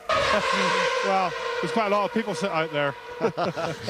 Well, Michael Schumacher's got some pressure on him here from Kimi Raikkonen. These two, over the years, have won 10 Belgian Grand Prix here at Spa in the past. Mark Webber, meanwhile, trying to line up Nico Hulkenberg to get that pass done on the Force India as well. So 2 tussles to watch out for. Schumacher, 6 times a winner here at Spa, and Kimi Raikkonen 4 times a winner, and his last victory came here at Spa. So Mark Webber, they're still not quite close enough to the Force India. No, well, Michael Schumacher is holding effectively this group up. He's trying to do 25 laps effectively on this set of tyres to make it to the end on a one stop, so he's having to nurse it slightly. Raikkonen will be in the DRS zone. It'll all come down to how they've managed to gear that car. Doesn't look like he's making much progress into Michael Schumacher's lead as they climb the hill up to turn 5. And a lock-up there from Raikkonen. Yeah, just a little bit of a lock-up on that right front. Felipe Massa's just had a good fastest lap, a 1:53.4. So he's trying to move up the order too. He's currently in 7th place, having made that second pit stop. Senna is still in 8th. Let's just quickly run through the order. It is Button who leads, Vettel in 2nd. Now, another look at this release. As Massa comes in and the Red Bull is released. And there's a little reaction also from the McLaren guys who are just up ahead. There is Massa. What I'd actually like is a replay of that, because you could see the marker board that is some way beyond the Red Bull pit garage, which is what the actual chief mechanic who's controlling the lollipop would have used as an incident. Kartikeyan's off in the HRT. Narain Kartikeyan. And I don't know how that initiated, but he has hit the barrier. That's down at the bottom end of the circuit, isn't it? Down towards down to turn 12. And there we can see, meanwhile, Raikkonen and Schumacher down to Blanchimont. Now, while this battle goes on, will they be able to get that car recovered without putting out a safety car? Now, this is where Raikkonen crashed while battling for the lead. A few years ago, he's on the outside at the chicane. He's done it. Yeah, fantastic move by Kimi Raikkonen. He gets past Michael Schumacher, and look at the behind them. You still got Nico Hulkenberg and Mark Webber close behind. Schumacher's not going to give it up, but yes, he doesn't decide to go for a late lunge down into La Source. Webber still looking for that opportunity to get a good run out of La Source, and Schumacher a bit slow, and Hulkenberg going side by side with him down the hill towards Eau Rouge, or thinking about it at least. backs out of it a touch, and now we'll try and pick up the DRS, the drag reduction system, as they come up over the hill. Mercedes engine power versus Mercedes engine power, Schumacher versus Hulkenberg. The veteran Schumacher up against the but he's gone back in front of Raikkonen, so Schumacher retakes. He uses that DRS zone to get back in front of Raikkonen. Raikkonen, we know, has got a high downforce setup on that Lotus, and it's working for him through the twiddly bits, but he is a sitting duck when they get to the high-speed section. Well, he's got to get the pass done earlier in the lap, which is going to be difficult for him. He'll have the extra downforce through this section, and we're going to get a replay here of the HRT. Or is it? Yeah, it's actually on the. That's just at the top of the hill. That was coming through turn 7, and he's put a wheel on the dirt. And here you see the closing speed, massive difference. Will probably be about 20 kilometers an hour. And Michael Schumacher very easily retakes that position. So a real dice between two world champions, two former many times winner of this Spa Grand Prix event, and it's Michael Schumacher ahead of Raikkonen at the moment. Right, meanwhile, Vettel is 13 seconds ahead of that battle, and that would have probably caused a little bit of time, Michael and Raikkonen racing. So if Vettel can get the gap out to at least 16 seconds, he can, if he needs to, get in, do a pit stop and get back out in front of this group. So he'll be focused on that. Webber has a look at Hulkenberg. Meanwhile, Raikkonen doesn't get such alongside Schumacher this time, so he has to sit in behind him. Maybe he's going to wait for the DRS zone himself, but with that high downforce setup on the Lotus, it's proving difficult for him to overtake. Very close as they come down towards La Source. He'll try and get the run off here, and then it's flat out down the hill, flat out through Eau Rouge, and try and get that extra speed with the DRS on the next section. Well, this will be very telling. I don't think the Raikkonen has enough straight line speed, although he's a lot better at the top of Eau Rouge, and that gets him into position on Michael. But if he's burning into that rev limiter, he'll just, basically the car will just be shaking, and you know, he'll be seeing all the red lights on his dashboard, and he can't make any headway against the Mercedes. Meanwhile, Vettel, because of this battle, has got his gap now to 14.5 seconds to this chasing group. So looking even more positive for him to have that buffer and still maintain second place in this race. Button still leads, Vettel second. You're watching a race for third here. Schumacher versus Raikkonen, Hulkenberg and Webber right there as well. Then Massa in 7th. Senna is in 8th place. Rosberg is in 9th. Ricciardo 10th. Jean-Eric Vergne is 11th. Then Di Resta in 12th, followed by Kobayashi 13th, Petrov 14th, and then Peak, Glock, De La Rosa and Kovalainen. And now we know that Kartikeyan is out of the race. They're coming up to lap Pedro de la Rosa at this stage. And Kimi again getting very close to the back of the Mercedes. Yeah, difficult place though, as he comes through turn 14. He'll be in dirty air through 15. There'll be a small lift there. Can he carry that speed again down through Blanchimont and pass into the chicane? Michael will be wise to it this time. He's very close though. He's going to pick up the slipstream, and they've got the so is Webber. Pedro de la Rosa. Yeah, Mark Webber behind, trying to shape up to pass Nico Hulkenberg. It's going to be tight. They've got another car to deal with as well. And De La Rosa, very sensible, I'm sure, will try and keep out of the way, but it's hard to do so here. Hulkenberg defends from Webber, and there's still no change. De La Rosa gets well out of the way to the left-hand side of the track, and Schumacher holds onto that third place. The frustration for Kimi Raikkonen, little lock up there from Schumacher, but particularly when he's hitting the rev limiter after the straight. Michael on a one-stop or what? Yes, Michael is on a one-stop. Yes. Here goes Raikkonen. He's going to have a go in Eau Rouge. He goes round the outside, and Michael Schumacher, what a move from Kimi Raikkonen. And Notch Hulkenberg will get the run as well on Schumacher. Hulkenberg had a massive tank slapper as he caught Schumacher over the top of the hill. Brave, brave stuff from Raikkonen. And here comes Hulkenberg. He's going to try and take Schumacher. No, he can't quite do it. And Raikkonen making a move. My goodness, we saw Webber make a move on Alonso there last year, and now Raikkonen doing it on Michael Schumacher. I bet that was satisfying for him. Look at them, Webber trying to get past Hulkenberg right behind them, and in the background you can see Massa closing up. He's trying to go around the outside at Rivage. That can't work, and has to settle in behind once again. Fantastic racing, all for podium positions here at Spa as Jenson Button continues to control the race. Massa definitely catching this group as well. Yeah, I think he's benefiting from the fact that they're basically losing heaps of time while they try and race. And here you go, Raikkonen released his cars on the run down the hill. Michael Schumacher thought better of it. And look at Hulkenberg, had a tank slapper at 180 miles an hour as he came over the top of the hill. He just didn't know where Michael was. and that lost some momentum as he ran up into turn 5, and in the end he wasn't able to do it. Now watch this. Bravery, 185 miles an hour at the bottom of the hill, and Kimi Räikkönen, he knew that was his opportunity and he took it. Wonderful stuff from Kimi Räikkönen and Michael Schumacher, the two greats going together there head to head, and Räikkönen coming out in front, but now Hulkenberg still trying to get past Michael Schumacher for 4th. Weber is tucked in behind. It's Mercedes versus Force India versus Red Bull and Ferrari, and then here comes Hulkenberg trying to go around the outside into La Source. That's brave on Schumacher. He might get squeezed wide. He just holds in, does he? I don't think it was all 4 wheels over the line. He's done it. He's got in front. Nico Hulkenberg has passed Michael Schumacher. A brilliant manoeuvre from Nico Hulkenberg. That takes a lot of confidence, commitment to go around the outside of any driver. Michael, I have to say, was incredibly fair on the exit of that corner. He could have sort of looked right and drove left and made it difficult, but Michael's coming back with the DRS. Oh, but no, yeah, he's done it. He's done it. Now the double DRS that Mercedes used, perhaps it's really working for them here today. Mark Webber trying to get past. Gary, a quick comment from you. I mean, that Mercedes seems so good up that long DRS zone. Yeah, it does. Obviously, it's got a better drag reduction than the other cars because of that double DRS. I'm not sure. I've got my questions about it as far as pure lap time's concerned. But Michael's been out there since lap 20 now in these tyres, and you know he's nice in there with Hulkenberg, who's lap 28. So Hulkenberg's tyres are 8 laps long, 8 laps newer, and there's what 9 laps to go in the race, I think it is. So you know it's going to get dodgier as the race goes by. So plan B, 10 laps remaining. Looking at plan B, and that means 2 stops.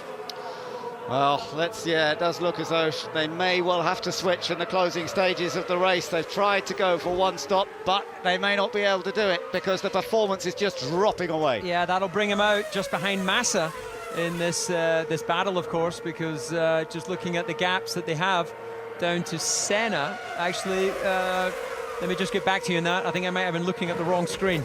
Yeah, it could be worse. Here comes Hulkenberg again on Schumacher, but Webber's there too. So Hulkenberg's going to try and go around the outside. He does on the braking, holds the inside, and Schumacher's in, and Webber also goes through. So the extra pit stop having to come for Michael Schumacher. Right, Mark Webber's in trouble now because Massa was right up his gearbox as they were coming out of the chicane, as we see Michael's pit stop here. We know that Massa has been incredibly quick through that first sector, and he has a lot more top speed than the Red Bull. So let's look out for that when we rejoin. Look at Massa, he's looking like he might be close enough. Hulkenberg's got a bit of a breathing space. Yeah, and Massa up the hill. Let's just see what he can do here. He's got a really good run going here, Felipe Massa, as he comes up the outside. Mark Webber can't really defend, but can he do it on the brakes? Defend on the brakes until they come. No, Felipe Massa claims that spot then. And as you say, the Ferrari looking very good in a straight line. And Felipe Massa, Ferrari are desperate for him to deliver results today, particularly with Alonso in trouble. And now we're on board with Ricciardo, I believe, coming up behind Rosberg. And that was Verne, actually, I think. Yeah, it's Verne, and Ricciardo's just behind. Oh, look at this side-by-side stuff. Rosberg really trying to fend him off, and he's lost 2 places. And now the 2 Toro Rossos may end up swapping as a result of it. There'll be great honour at stake between these 2 youngsters for Toro Rosso to be first home today at Spa. That's a good weekend for them. It's amazing when you get a bit of clear air at the beginning of at the front of a Grand Prix race. It just allows you to sort of race where you qualify effectively, or where you finish the end of the first lap. So good performance from those guys. Michael has re-emerged, and just looking at our circuit tracker here, he's just in front of Senna. Another look at this, and Rosberg really fighting it as hard as he could. But remember, he's also on a 1 stop in that Mercedes. His tyre wear is having a factor now, and he's losing grip. So that was the move. Tried to fend it off here. Well, through turn 5, he tried to push the Toro Rosso as much as he could before the left-hander on turn 6. But these low curbs, he was able to take the position. And there's a man we don't see very much of now, Franz Tost, team principal of Toro Rosso. And barking instructions to his young drivers. He's known to be quite brutal with the way he treats the drivers if they're not performing, but I think they'll both be getting doggy biscuits today for good behaviour. So far, and Rosberg has to bail out as well. So Rosberg into the pits. Gary, the gamble the Mercedes made there of trying to do it on 1 stop, just not working for either of them. No, it wasn't working from either of them. Obviously, Rosberg started on the harder of the tyres, went to the softer tyre, so he was on a slightly different strategy from Michael, but it just didn't work out. He's now gone on a brand new set of the softer tyre again. So Mercedes still struggling. They're dropped back down the order. Michael Schumacher's now in 7th position. He is ahead of Bruno Senna. And, well, some points would be nice. He's had lots of non-finishes this year, of course, as Michael Schumacher. So to finish in his 300th Grand Prix would be good, but it would have been lovely to have been on the podium. Doesn't look like that's going to happen. Meanwhile, Jenson Button continues to lead. He's got 14.3 seconds advantage. We haven't seen anybody really have an advantage like this all season long. It's been so close. Vettel is still in 2nd place, and now we're just having a look. There he is. That's how long it took to see Sebastian Vettel. 8 laps to go. Push now to catch Senna. So, yeah, that was the instruction to Jean-Eric Vergne. Well, words of encouragement. He's only 2.3 seconds behind Senna. He was, 9/10 of a second faster on that last lap. So it's certainly more than achievable for him to get onto the back of that Williams. But we have seen the Williams is very difficult to overtake. They've got their gearing and their top speed working well on the run up to turn 5. And as we saw Vettel going through the shot there, I think that's been a good recovery from him from running in 12th after the safety car. Was he Raikkonen coming through the traffic? He is running a little bit faster on the previous lap, a bit slower on this lap, so it looks like either Raikkonen's been held up or he's settled for 3rd place. Yeah, and the 2 Marussias still running. That was Charles Pic ahead of Timo Glock. Now, Bruno Senna, let's just see, a bit of a slide there.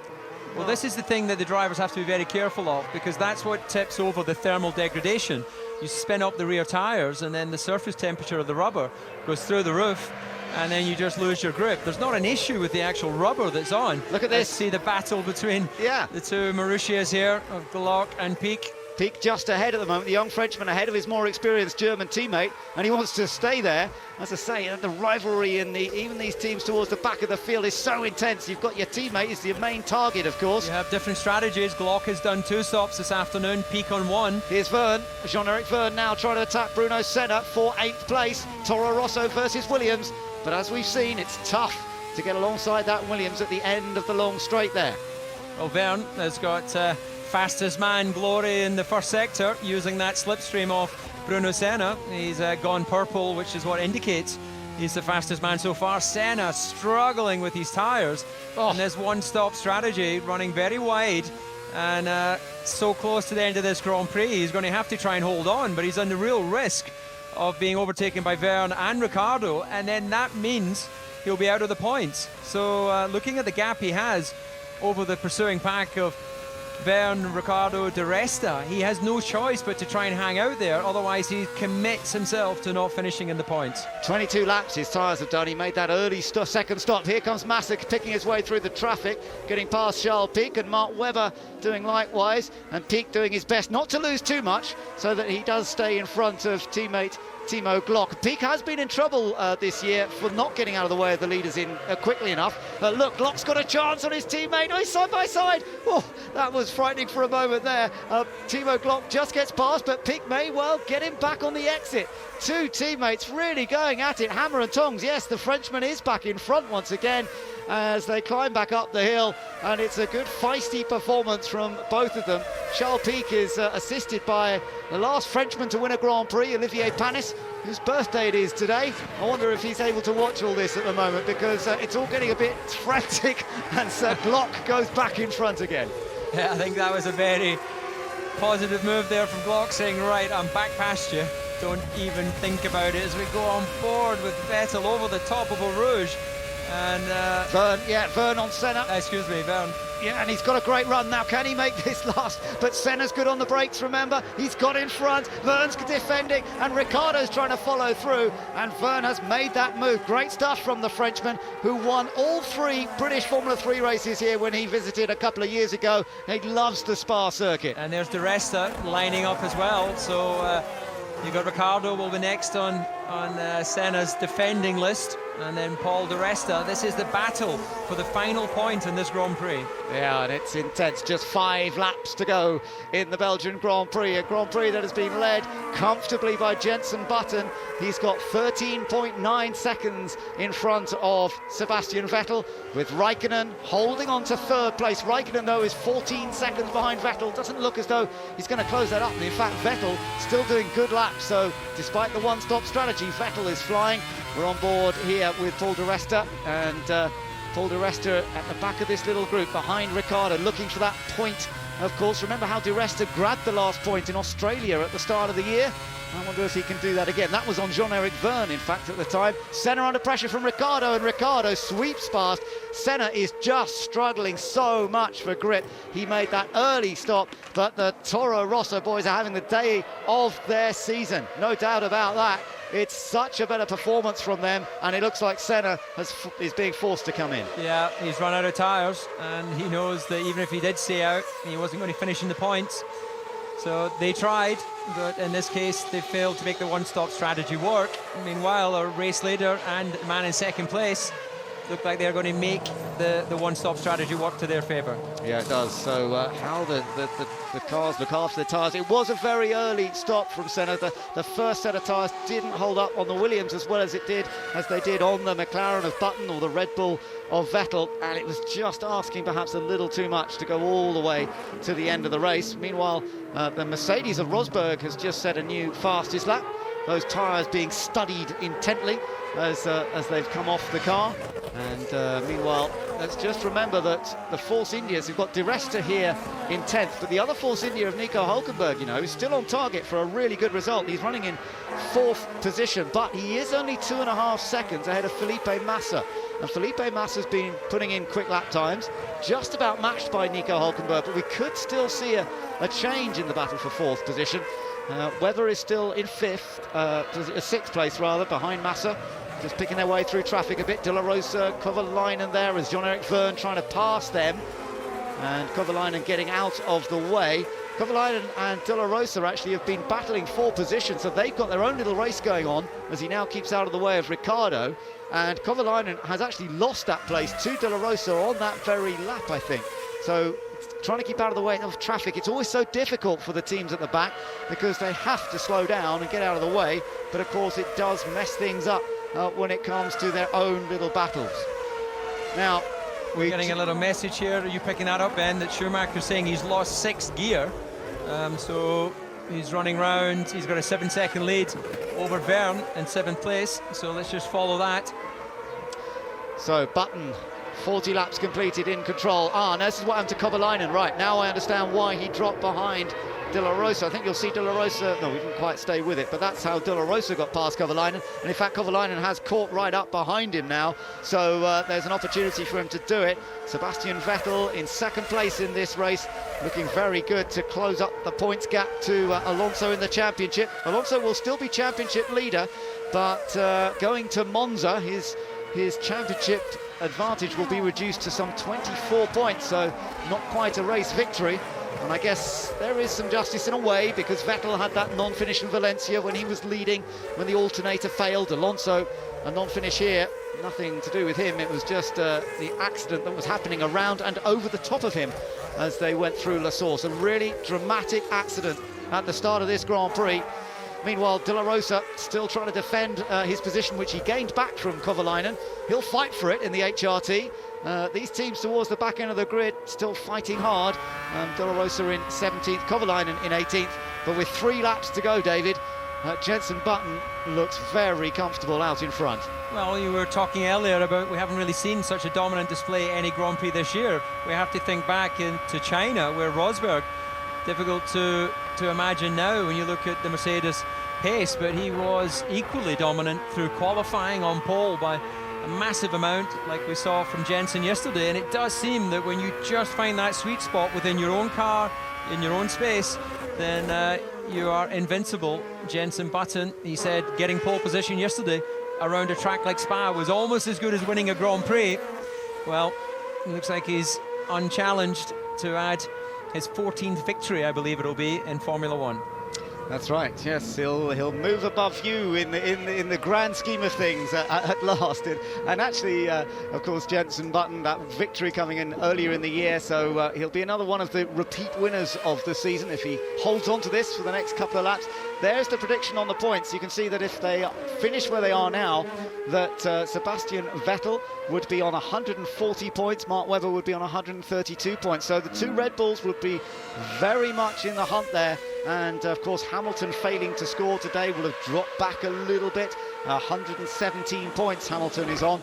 So it is hard for Lewis Hamilton to come out of this with any positives, really, as a result of that first corner accident, which was started in an instant between himself and Grosjean. Grosjean moved across. There was contact between the Lotus and the McLaren, and then it all went crazy from then on in. All the drivers okay, though, which is, of course, the most important news. Just 2 laps to go then for Jenson Button. The lead was 14.3 seconds last time around. Another very competitive lap time for him, a 1:54.611. And as he heads down the road towards Eau Rouge, you know, Jenson's been through such a tough time this year, David. He started the season so strongly. He had the victory in Melbourne, looked strong in Malaysia. The rain didn't help them. But a real dip, they really couldn't get the handle on his car, much more so than Hamilton's car. And yet, look at this, he's dominating. Yeah, he's found a sweet spot, and it just seemed to come from nowhere, quite frankly, as we hear from Raikkonen. Okay, Kimi, we need to pick up the pace a little bit for the last couple of laps. So give me a full power then. Just give me a full power. He's running with an engine mode which is detuned, so that will be costing him a few tenths of a second.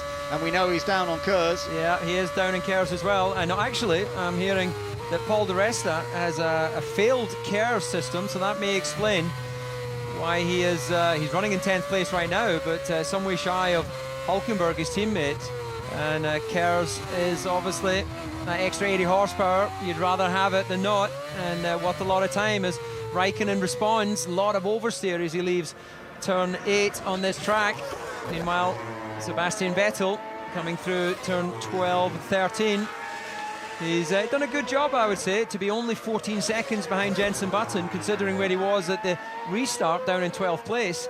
No question that Jenson's been pacing this Grand Prix, but you know, sign of a great driver when you can come back from difficult situation. Yeah, 11th on the grid for Sebastian Vettel, and if he comes home in second, that's tremendous. Alonso did a similar job in Valencia, of course, and came through to win the race from 11th on the grid. On to the final lap, though, for Jenson Button, and he has just seen nobody around him, really. He got off the line beautifully well at the start and was well ahead of all the dramas that unfolded behind him. And ever since then, he's been able to open up that gap, maintain the gap, look after his tyres. There've been a couple of occasions this year where he seemed to almost need an extra set of tyres when perhaps Hamilton didn't. But he's done this on one stop. He has looked after these tyres to perfection. So the upgrades perhaps that McLaren brought, we saw how strong he was in Germany, had a good second place there. Hungary, not so good. But those upgrades combined with some setup changes, and Jenson is back at his best, isn't he? Well, when he's on form, he is unbeatable. There is no question about it. We've said before, he's usually the master of changing conditions, and not for the first time when it's been down to making a decision on setup. It would appear that he leads the way in that particular area at McLaren. Lewis Hamilton very vocal about the fact that they couldn't get his wing, his particular type of wing, working, and they went the other direction. And there'll be a bit of head scratching, I'm sure. Obviously a disappointing weekend for McLaren on one side, with Lewis going out on the first lap, but what a fantastic way for Jenson to celebrate his 50th Grand Prix with McLaren. That's right, yeah, it's 50th race since he started with this team, and he's had a lot of success. Great season last year, beating Hamilton in terms of the championship, not of course being able to win the title. That was always going to be Sebastian Vettel last year. But he has come here to Spa, a track he's never won on before, by the way, so it's going to be a record first win for him. Jenson Button coming into the final corner here. And in what has been a remarkable summer for British sport, Jenson Button takes victory at Spa, his second win of the season. It's his 14th career victory, and an absolutely masterful performance by Button, who dominates the event. Sebastian Vettel finishes well behind, but a great recovery. He was 11th on the grid. Vettel finishes second and moves closer to Alonso in the championship. John Button, Jensen's dad, loving the moment. Kimi Räikkönen, he's coming through in third. Yet another podium finish for Lotus. And Hülkenberg, another brilliant fourth. He celebrates that. Fifth for Massa, sixth for Mark Webber, who will be somewhat frustrated, I think, not to have got more out of today, as Jensen finding the different route back into the pit lane. And Räikkönen, yeah, might not have been able to pass him on the track, but he sneaks past as they come into the end of the pit lane. And unusually here, because of the length of the lap, they drive down the pit lane the wrong way, park the cars, and the leaders, of course, go to the podium, the top three, and the rest go to Parc Fermé. So you see the claps from the various team members. Look at the Force India crew out there applauding Jensen Button, and they'll get, of course, a big cheer for Hülkenberg. Good drive from him, but fantastic performance from Jensen Button. And he said, when asked earlier this weekend, was he supporting Lewis Hamilton for the championship, he said, yeah, only when I mathematically can't win this, but I'm still in the fight for the championship. And what better way to show that with a performance like that? Yeah, it is exactly what he wanted to do on the restart of the season. He won the first race at the beginning of the year. He won the first race now of the second part of the year. It is also the 75th win for the McLaren-Mercedes combination. You took their first win back in '97, David, and this is win number 75 for that combo. And what a place to do it. Here at Spa, Jensen Button soaks it up. It's win number 14 of his career. Lovely moment for him, and a surprise in many ways to me that Kimi Räikkönen, you know, couldn't quite keep the pace in that race. I think that high downforce setup that they went for, it ended up just hurting them a bit too much. Yeah, that's the compromise they have to make. They have to decide on gear ratios on Friday night. They have to decide on wing levels going into qualifying, and doing all of that with no knowledge of just exactly how the car's going to be. Sebastian Vettel congratulating Jensen Button. I saw Sebastian waving his hand as he crossed the line. He'll be, of course, all these guys want to win, but I don't think he'll be too disappointed with that comeback today. And that shows that Red Bull are still very much in this battle for the championship. Yeah. But Jensen Button, delighted, pats Herbie Blash on the shoulder, and it looks to me that as we get the rundown of the race order here, Ben. So Jensen Button wins in Belgium. Vettel finishes second, having started 11th. It's his 40th podium finish. Kimi Räikkönen in third place. Nico Hülkenberg, a superb fourth for Force India. Massa in fifth. Webber in sixth. Michael Schumacher struggling to do it on a one-stop. Couldn't do it in the end. Seventh place for him. Then the two Toro Rossos, and let's not forget, they've got both cars in the points, and that is a great effort by the small team. Di Resta was 10th with the final point, ahead of Rosberg, with Bruno Senna in 12th. But Kobayashi, he started on the front row, got a poor start and then got hit at the first corner. He was only 13th. Petrov, Glock finished ahead of Peak. Kovalainen did get De La Rosa towards the end, and then the cars out. Kartiken went off, Maldonado went off as well after looked like a jump start earlier on. Perez, Alonso, Hamilton and Grosjean all out at the first corner in a nasty-looking accident. But it is Jensen Button who has come through on a glorious day here in Belgium to take victory, and the family going to be celebrating this one, that's for sure. Good success here in the past for McLaren as well. It's the 14th McLaren win at Spa, and of course it's the 4th McLaren win of the season. You know, now both drivers have had 2 wins apiece, and so after that little bit of a lull they had in the early or sort of middle stages of the first part of the season, they definitely seem to be back to their best. Let's just watch them coming into the podium area now. Kimi Räikkönen, you could hear the frustration in his voice that he wasn't able to get full power. That certainly hurt him, didn't it? No question, especially around a track like this, longest circuit on the calendar, 24 seconds of 100% throttle, and it just affects you so much if you're not able to use it. Listen.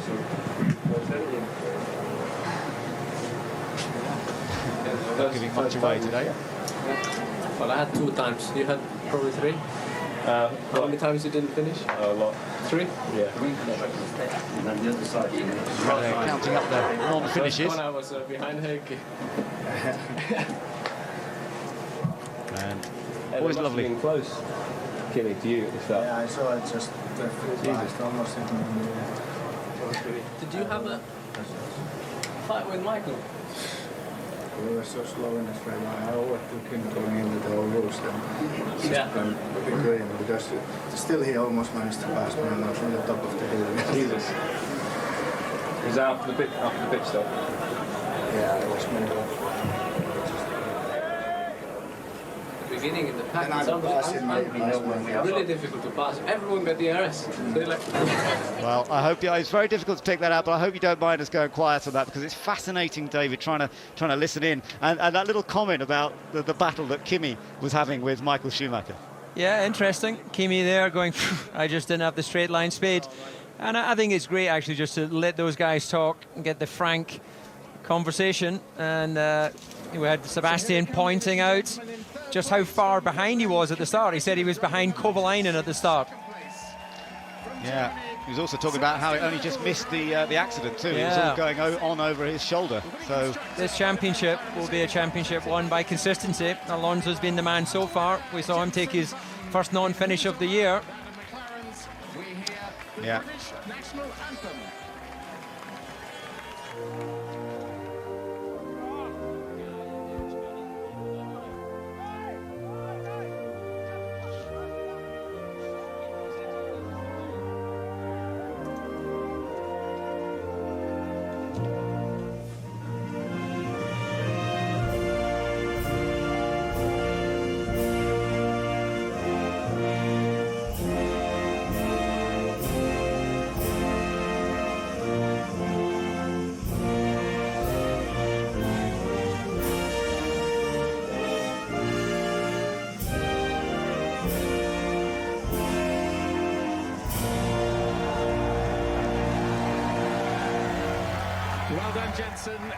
So the national anthem rings out. We've heard it many times over the Olympics throughout this summer, but it's now ringing out again for Formula One as Jenson Button receives the trophy.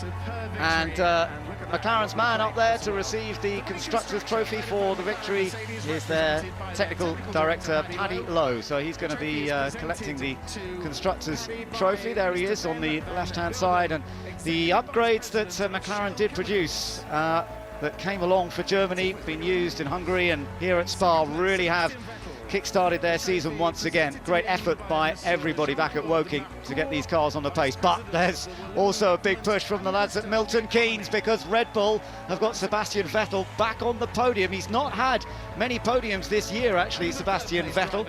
So that's a bit of a relief for him to be up there, especially starting from 11th place on the grid. And a consistent run once again from Kimi Räikkönen. In the end, it's still not another victory, but it's his 5th podium of 2012. And as you say, David, consistency is what it's all about this year. Time to celebrate the moment with the champagne. And Jenson's going to make the most of this. And Sebastian Vettel, he might have taken the victory he did here 12 months ago, but there's a sheer sense of relief from him that 11th place starting position could be converted into useful points. And with Alonso not scoring any points here today, it brings Vettel up into a fighting 2nd place in the championship. But let's not discount Jenson Button from that championship battle. As he said, he's going to push as far as he can as we go the distance in this 2012 season. Tremendous effort from him, and it's the 16th time that a British driver has won the Belgian Grand Prix. There seems to be a good thing with British drivers. You've done it, David. The first ever win for a British driver at Spa was Peter Collins back in 1956. Jim Clark winning it 4 times in a row in the early 60s.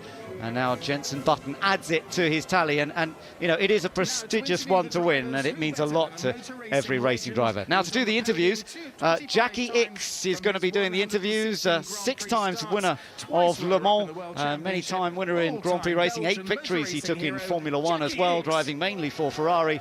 Let's hear Jackie Ickx now, interviewing our top 3.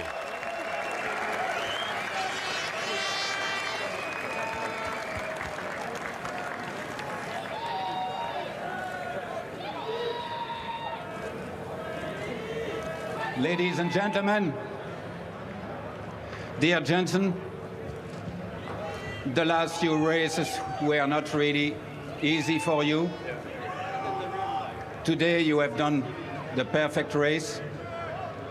You did the fastest time in practice. You did all the race, winning it. You are the only one, I think, this year, who won from the start till the end. It's wonderful. Just let us know Sure. your feelings to win in this wonderful Belgium Grand Prix. Good afternoon, everyone. Thank you very much. I still can't get used to this, talking on the podium. It's quite strange, isn't it? I mean, what can I say? You know, this circuit is such a special circuit to most drivers, and you know, the way that it flows and the history here. So to get a victory to here from lights to flag is very special. Especially, it's not been the easiest year for me. So yeah, very, very special weekend. I'd like to thank everyone, the whole team, and also all of you guys for being so supportive. And we're going to enjoy this for a little while longer before we head to Monza and hopefully do the same. Thank you very much.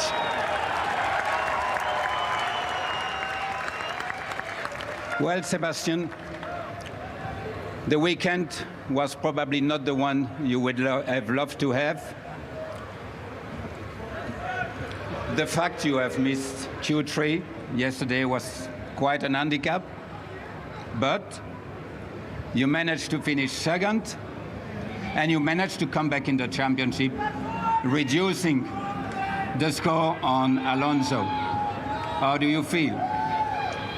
Well, thank you very much, Jackie. Obviously, it was a crazy race from where I started. The start was not so good, and after the first corner, where a lot of cars went off, it was pretty crazy. And fortunately, we came back with a fantastic strategy. I think it was the right decision to stay out. Obviously, I was keen to come in because when you're stuck in traffic, it's difficult. But yeah, I think it was the right call, and the car was quite good in the race, so we were able to pick up quite some pace. And let's say after a poor start to the weekend, especially for you guys on Friday where it was raining like mad and you were on the grandstands, thanks for the support. Yeah, it was good to come back, and obviously a fantastic race. I had a lot of fun racing a lot of people, racing Michael, so yeah, in the end, obviously, great to come second, great to be here on the podium, and yeah, I'm looking forward already to come back next year. This circuit is unbelievable. Thank you. Great job. Thank you very much.